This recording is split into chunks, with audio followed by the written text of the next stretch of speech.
Hello, my name is Kevin Jones. I'm the workers' comp specialist for the firm Dodge Jones Injury Law Firm. We are in Eastern North Carolina with offices in New Bern, Jacksonville, Greenville, Morehead City, and Beaufort. I'm here to talk to you about some frequently asked questions that I get from folks who come to me about their workers' comp claims. And right now I'm going to talk to you about the question that I get is, can I move back to where I'm originally from even though I've still got this workers' comp claim going on and I'm still out of work receiving benefits? Can I move back home? Particularly where we are with the military bases, we have people that are there for a short period of time that are in this area that want to go back home. They're working a job here, but they want to go back to where their family is, especially if they're recuperating from a serious injury. They've got family support, and so they want to leave. Sometimes it's because they're military dependent, and then the spouse is relocated. And so they have concerns about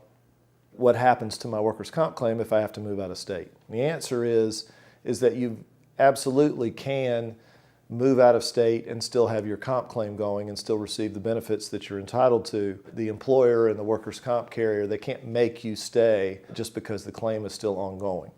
There has to be a legitimate reason in order to keep benefits from being cut off that's separate and apart from the workers' comp claim. In other words, it can't be that you're avoiding going back to a job that's being offered because you really don't like that employer.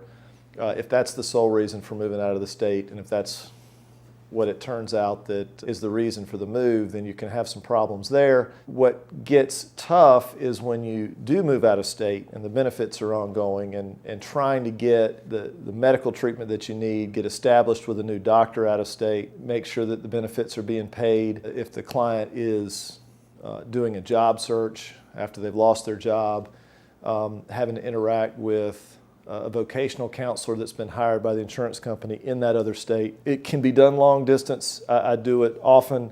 I've had clients move to all over the country with their claims still going, and it's a little more difficult. We will often communicate with workers' comp specialists in other states, people like me in other states, in order to try to get as much information as we can about the doctors that are going to be offered from the insurance company. In other words, they're going to have doctors that they want that person to see when they move to, say, Columbus, Ohio, and that doctor may be a problem for an injured worker because it's an insurance company doctor who may not need to be trusted. So a lot of times we have to really do our research and figure out by talking to other lawyers that do what I do in these other states and try to do what we can to avoid those types of doctors when the person moves out of state. The other thing that we will often be dealing with is these nurse case managers and these vocational counselors that work with our clients when they've moved out of state. That can be a little tougher because of the distance sometimes, and also because the rules are different in these other states. We have to often educate these people because in some states, they really don't have a lot of rules. They can do some things that are not necessarily in my client's best interest that North Carolina rehabilitation rules do not allow. So sometimes they have to be reined in, sometimes they have to be stopped, and sometimes we have to file motions to get rid of them when they're that bad.